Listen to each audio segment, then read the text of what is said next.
Hello, today we talk about family, which is one of my favorite topics. I am from two very large families. I don't speak to every family member, of course, as often as I would like to, due to different circumstances and different reasons. But I love my family. I pray for my family. And when I do have time, I kind of go and hang out with my family. So, family events, family functions, graduations, baby showers, you're going to see me there. Okay. I absolutely love family. And I don't know when or how I got so passionate about family, even with the dysfunction and the craziness. Okay.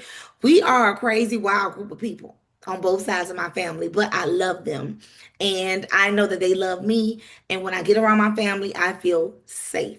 I feel absolutely safe. I'm talking about physically, okay? I'm talking about emotionally safe. I'm talking about safe.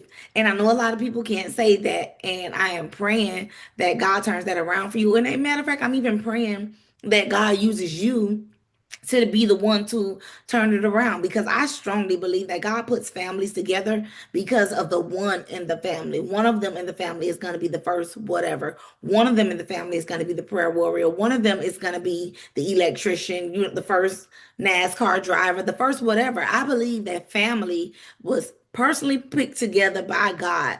And then if you feel like you are the one with just the most dysfunctional family, you haven't met all the other families, okay?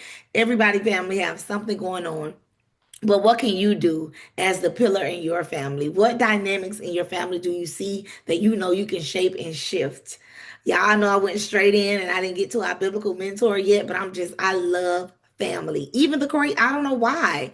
I really love family. Even with me, like I have a blended family. I love my husband, my son, and I just love family. I feel like family should be able to be your first, of course. I'm talking about in the earth realm should be your first line of, I'm sorry, support, defense, whatever. And you may be like, hey, I don't got that type of family. But maybe God is using you to be the one to create that or fill the gaps or fill the space. And guess what? I know it can be exhausting because even with me, with my family, let me tell you, we go on family vacation every year.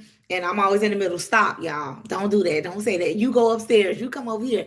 'Cause don't put that down. Don't do that. Don't say that to her. So I mean, listen, okay, and every year I say, I'm not coming back. I'm not coming back. And I'm right there because when my grandmother passed, she kind of trusted me to keep her family together. And it's a big task, but I'm not overwhelmed. I feel like I have that grace.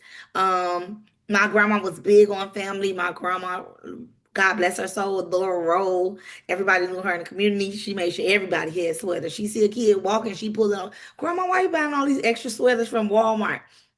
Just in case a kid don't got a sweater, my grandma pulling over, okay, and giving that kid a sweater.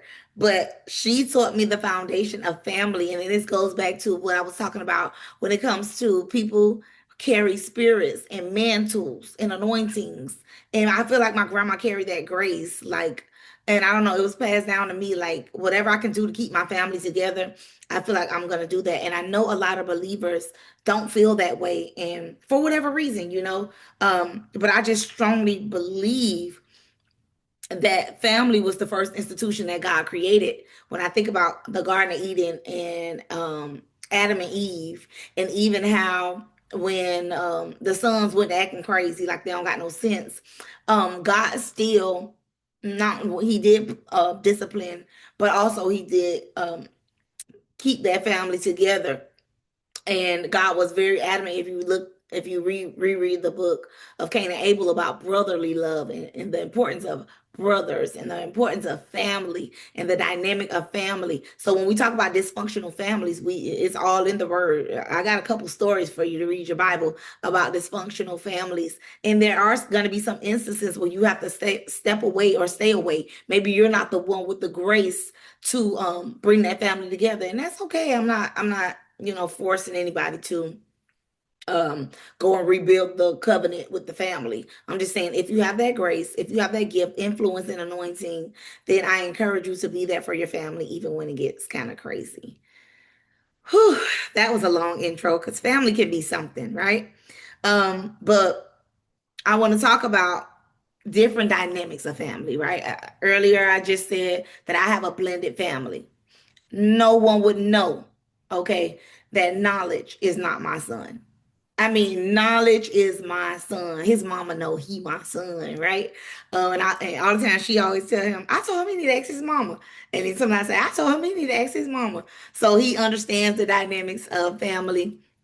My daughter Faith, she knows that her dad is her dad, and she knows that Wes is her dad. So sometimes her dad will say, "You need to ask your daddy," and then sometimes he'll say, "You need to ask your daddy." So I love how on both sides of my blended family that our children know that they are so loved, and that they have support. And before any major decisions are made, the village comes together, and we're like, "No, I don't think so," or "Yes, I think so," or we're short on this area, and the village just works together. So I don't know. I love family, y'all. I love family. Okay. So and then for those of you who don't have that blended family, and maybe you don't have a large family, maybe you have a small family, or maybe you don't have a blended family, don't have a large family, don't have a small family, but it's you and your household. You can control that. Okay, you can control how your children show up because the Bible tells us in Proverbs, and just a little note for y'all, I use Proverbs when it comes to wisdom concerning family, business, everything. The book of Proverbs is my book of go-to. And then after I go from the book of Proverbs, I ask God what mentors can I use in the Bible to help me in certain situations. And this is a side note. What we're talking about family. When I first I was young and I'm divorced. I was divorced. We were young, we were teenagers, and we were in church, and the church was like, "Yeah, that's just the way it gotta go." But he was really my friend. Like, I mean, we are we are better friends than we were husband and wife, right? And he was telling me before, he was like, Shara, everybody gotta learn God at their own time, because he felt like I was just like pushing it down his throat. And I couldn't think back, and I was like, you know what? I was. And even in that situation, I could see how I could have been a better wife. I didn't even know how to be a wife, y'all. I didn't even know what I was doing. We talking about family, right? I didn't even know what I was doing. So how I'm gonna say, oh, he was a bad husband. Girl, you was a bad wife. You didn't know what you were doing, right? If I'm being honest. But when I look at the family dynamic, we even have to look at generational things that happened in his family and in my family. I think we were the first ones to be married. Yeah, we were first generation. We were. And so that came with a lot of warfare for real. And then even with me, I tried to be a good wife, y'all. Well, based on TikTok, well, no, it wasn't TikTok at the time. Based on like social media and what I could grasp, what a wife could be. I mean, I tried to be the best wife, but it wasn't working. Um, it was not working out. But anyway, that is my best friend. And we went through some stuff. So, it took the consecration of the Lord to get unforgiveness and everything out of my heart concerning him. But listen, don't play with me about my daughter's father, okay? He calls me like a big sister to talk, and I call him like a big brother to talk. It's like my husband is right there. My husband is just like he calls my husband for advice. I have a really great God, thank you for my family structure, seriously, because I know a lot of people can't do it. And I don't, it was no blueprint, no design. It all came from me just always fasting and always praying because I wanted my children to see healthy relationships and healthy family dynamics. And it was sometimes he and I did not get along.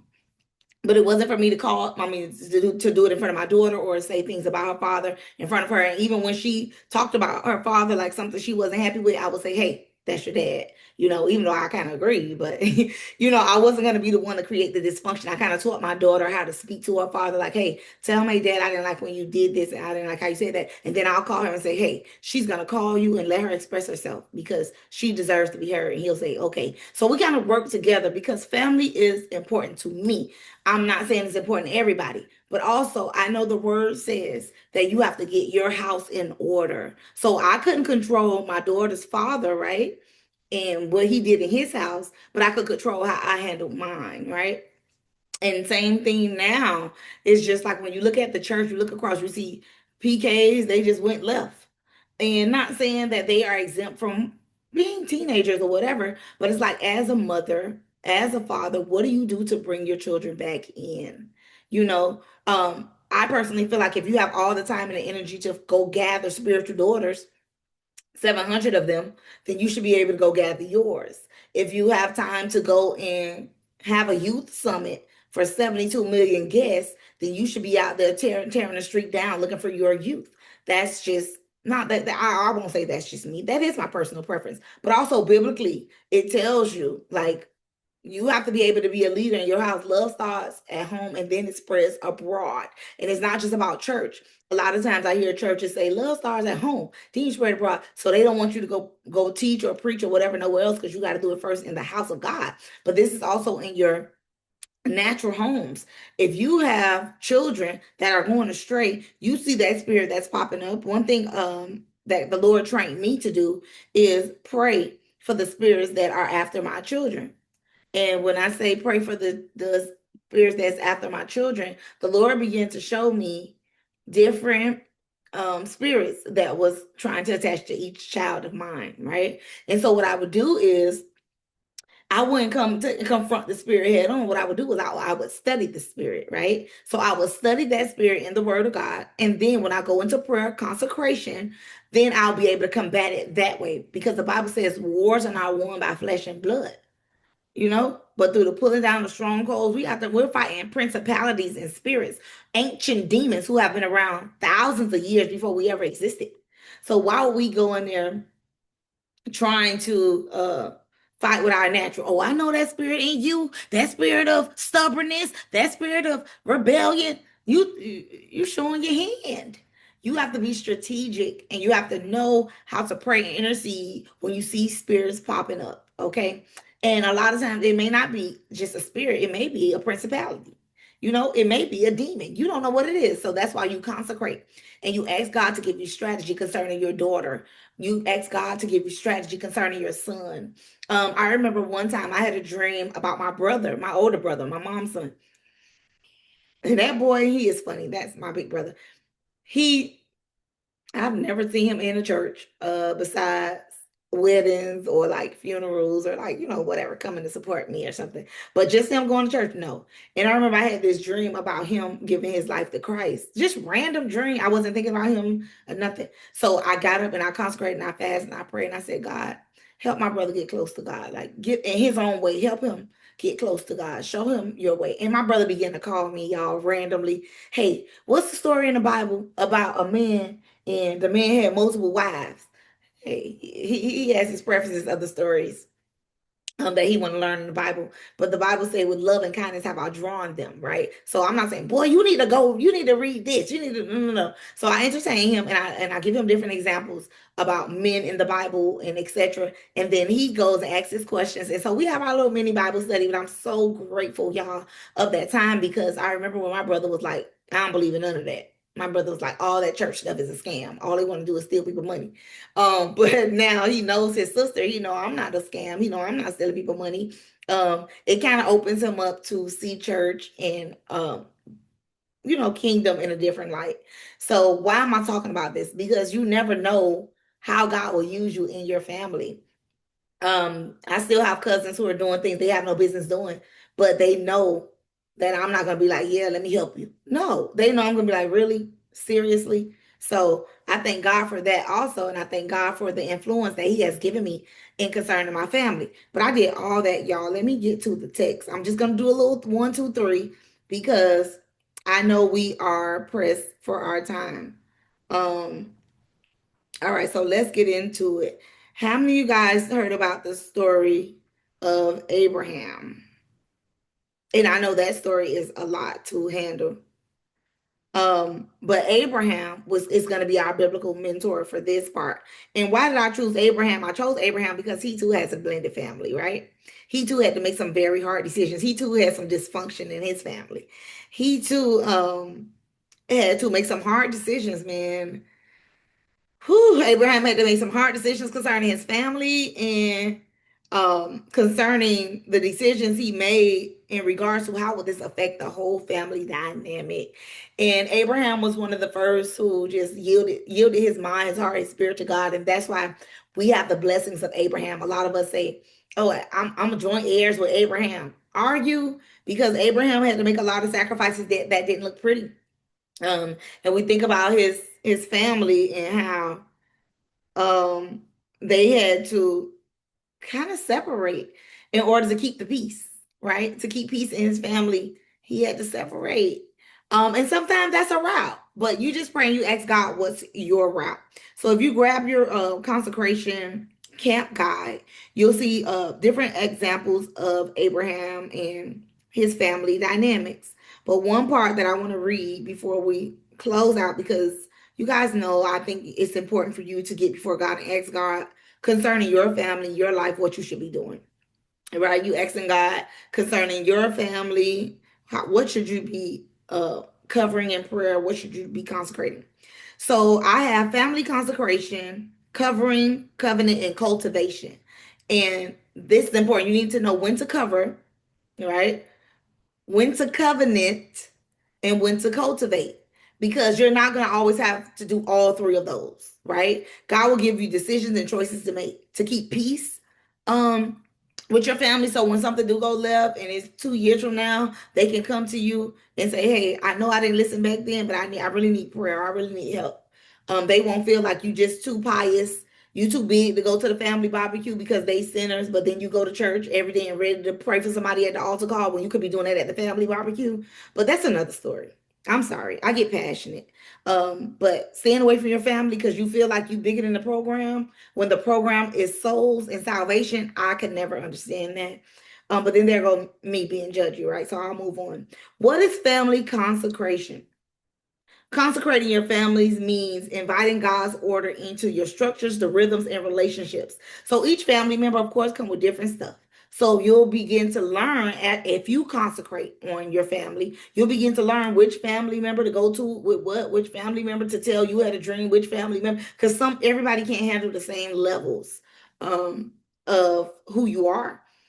But it means setting your house apart to carry out God's generational intent. So let's say I don't want to deal with my auntie Sue or whatever, my cousin Bob. Okay, so what about your household? What's going on in your household? Are you too busy to know what's going on in your household? Are you too busy at the church that your marriage is dying? Are you too busy doing ministry that your children can't confide in you? What happened today at school, or that they were touched or whatever? God forbid we wrap that up, but are you too busy? So why it matters, right, is covenant must begin at home. You have all these covenant relationships, but you don't have none with your children. That's a red flag. You have all these covenant relationships. Sister Sue know you as apostle this, prophet is this, or whatever. And at home, your children know you as nothing but the mean lady who always yelling. Okay. Um, Children are a heritage from the Lord, like arrows in the hand of warriors. Psalms 123, 3 through 7. Right?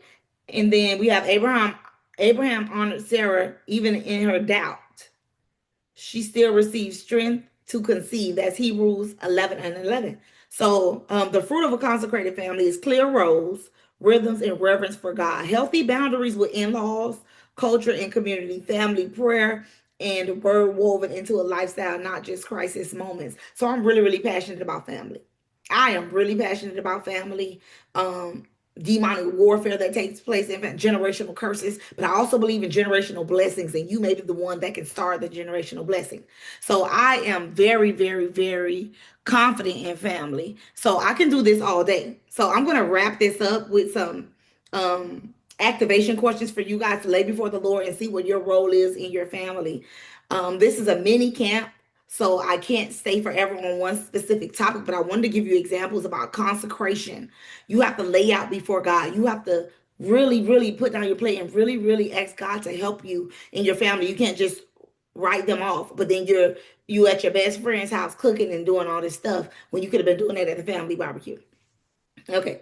And then you praying for the world, but your house is falling apart. That is not kingdom. Okay, there is some legalism that snuck in there. There is some strategic attacks from the enemy that look made the religious uh, spirit show his head, but you might not see it. You might be unaware. But yeah, time to get back to building the house. The Christian household must stand by any means necessary. We have to figure that out. But I'm gonna do this last one. A consecrated home isn't perfect. It's attentive. It listens. It adjusts. It creates space for healing, not correction, not just correction. I'm sorry. In all of your getting, get an understanding. Proverbs 4 and 7.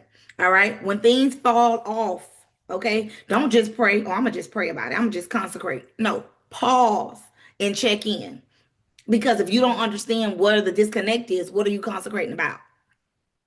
All right. Don't assume, ask with humility. Don't push through.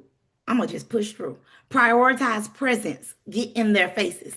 Get back and see why your teenager, what's going on? What I'm missing? So your teenager can say, Mom, this is what you're missing. Every time I ask you something, you yell, oh, my bad. I be having a rough day. Just have a conversation. All right. And then lastly, I'm going to say a holy home starts with human connection. And that too is worship. I know I said a lot. I know I did a lot when it came to the family, but come on, we have to get those relationships together before we try to go and network with the world, and call ourselves ambassadors and Christians and believers. But you do have activation questions for you to lay before God tonight to ask Him, how can you activate and be a better present mom, not just for social media, but how can your child feel connected? How do they feel about their absent parent if you are a single mom? How do they feel about the divorce if you're going through a divorce? How do they feel about this new auntie, your new friend who you claim is their auntie? You have to talk to your children because that's how the enemy sows seeds of discord. All right. And then I also have a prayer of consecration for you if you don't know how to begin your prayer. Go ahead and ask God to heal your family. Pray against any demonic warfare that's coming up against your family. Pray against ancient spirits, demonology in the DNA. But I'll leave you with that. I look forward to us in the next session. Also, if you have not checked out our e-commerce store, please check it out to see how you can support us. And if you cannot support us right now financially, it's okay. I pray God blesses you to be able to do so. And if you decide not to, guess what? I still love you because the will of the Lord is going to be done in my life and in yours. All right. See you next time. Don't forget, y'all. Take care of your families.